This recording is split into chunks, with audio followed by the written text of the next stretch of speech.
Hey guys, welcome back to BNCRC. Got a big unboxing today. Really big unboxing. I got some good sized box here. Part of Redcat Racing's 30 days of deals or 30 days of savings or whatever the fuck they call that, where they put one color of one rig on sale every day for the month of June. I kind of paid attention to the schedule early on when they announced that sale, and I waited for the day to come up for this one. Not sure how I'm going to do this. This is a big son of a bitch. And it's heavy. Come on, I ripped the box already, you dirty bastard. It's a heavy son of a bitch. Plain brown wrapper out of the way. We got Redcat Racing Kaiju, however the hell they say it, EXT, 1/8 scale brushless electric 6S 4-wheel drive monster truck. It's supposed to be the white one in the box. That's the one that was on sale. Got her on sale for $337 shipped. Pretty sure that's the best deal you're gonna find on a 6S anything anywhere.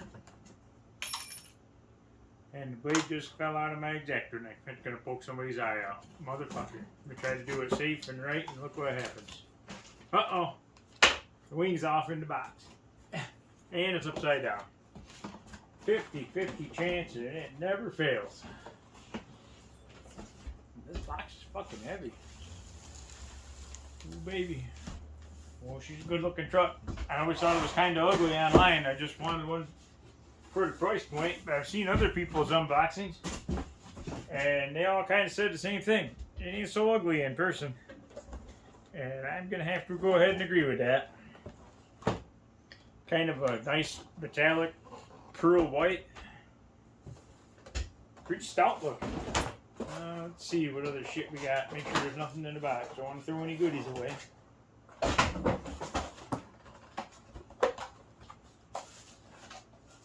Here we got the same old radio.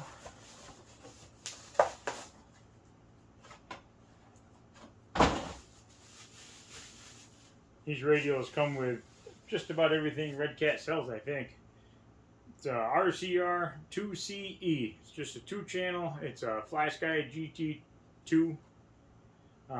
They're fine radio. I've had a problem with one here and there over the years. I got one, maybe two that had a issue right out of the box. I didn't bother with warranty. I just threw a different receiver in and used my GT3 or whatever. For the most part, they're an excellent radio. Got good range. They steer right, left, everything you want to do. They got trim, dual rate, all that shit for the steering. Everything you really need to get up and operating. A couple little tools, stickers.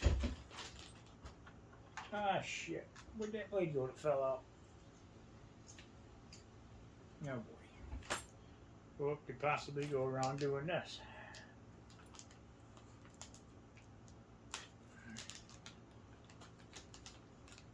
There we go.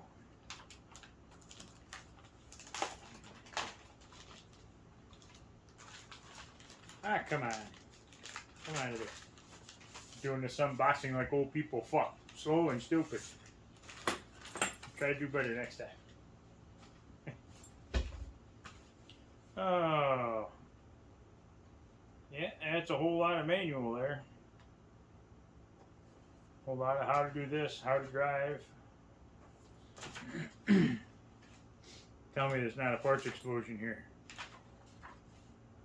Something.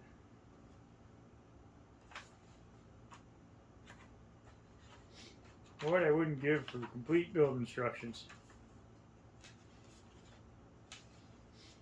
There is not a fucking thing here for how the parts are laid out in this thing. We'll look at it some more later before I cuss them out too bad. There's a little pamphlet for the seat that's in there. Oh, I got to bolt the wing on. Not going to do that right now. The old-fashioned body clips. No tethers on these. I thought that these came with tethers, but I guess they're not because I don't see any.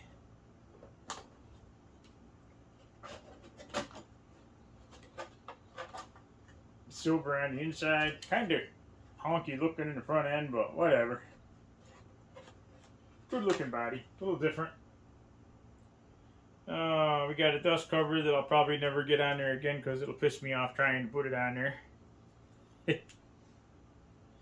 Threaded body, aluminum shocks with plastic caps. Belted Interco tires.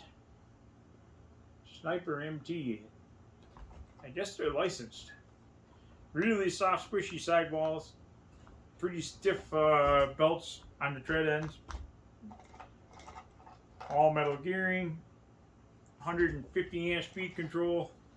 And a 4068 2100 kV motor. Both the motor and the electronic speed control have a fan on them. The receiver is a separate unit, thank fucking God. 25 kilogram metal banded servo. That's a pretty good servo. That's what a lot of guys would use for an upgrade. Ooh, that feels pretty squishy. These are known, or at least they were known. I don't know if they've addressed it yet or not. They are known for snapping the rear turnbuckle in that upper arm. Something about if you land off kilt, it just puts a ton of pressure on it, and the actual metal part of that breaks. The plastics they have no issues with. I'm not sure if they've addressed that or changed it yet.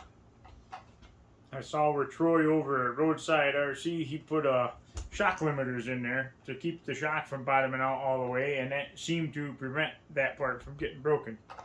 It was a real common problem. Redcat addressed it, apologizing to owners, said they were looking into a possible fix. This was a couple of years ago. Maybe that's all fixed in ancient history by now. Speaking of ancient history, we got Dean's plugs on a 6S rig. I'm probably not going to run this on 6S. I'm probably going to run 4S, and I think Dean's plugs will probably be okay for that, as long as I don't get hammering on her too bad. Got a nice wheelie bar. She's going to stand up on that sumbitch if I don't bring it down a little bit. Sorry, my voice is a little fucked up. Must be from the change in weather. All plastic chassis. It is pretty stout though. Really beefy shock towers. There's aluminum braces in the front and rear, on the front and rear arm mounts. Pretty beefy aluminum braces there, and they're encased in the composite plastic as well. Everything is captured. It looks pretty nice. Threaded body with plastic caps. I guess that's about all I got for that. I'll put the wing on there and throw some pictures up on the Facebook, maybe on the community part of the YouTube page here. Got another little box in the mail today too. This is not as exciting as a Redcat Kaiju EXT, but it's exciting to me. I've been waiting for it for a while.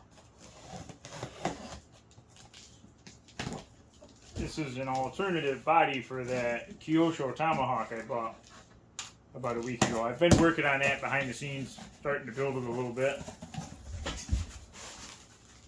But the intentions with that right from the beginning was never a Kyosho Tomahawk. I'm not really too interested in that. What I wanted was the Kyosho Beetle that comes on that same chassis, but the Beetle has gotten really hard to find. So I went on eBay and found Team Blue Groove, and they make a Lexan version of that Beetle. And there it is. I don't see any window masks in there, so I guess you got to do that the hard way, or paint it on the outside. That part kind of sucks, but whatever. They're a custom-made body. They're made to order. They don't have them in stock. They make it after you order it. Not really cheap. Probably would have been cheaper just to pay the $300 and buy the rare bug kit if I could find one. I couldn't find one from a real reliable hobby shop though. Oh, there's my little dude. Kyosho Tamaya dude. There we go. That would be handy all by itself. Make sure there's no window mask in there. Well, that's it for me anyways. I'm out. There's my bug body. Won't fit on the Kaiju. See y'all later. I'm done. I'm out of here. I got shit to do.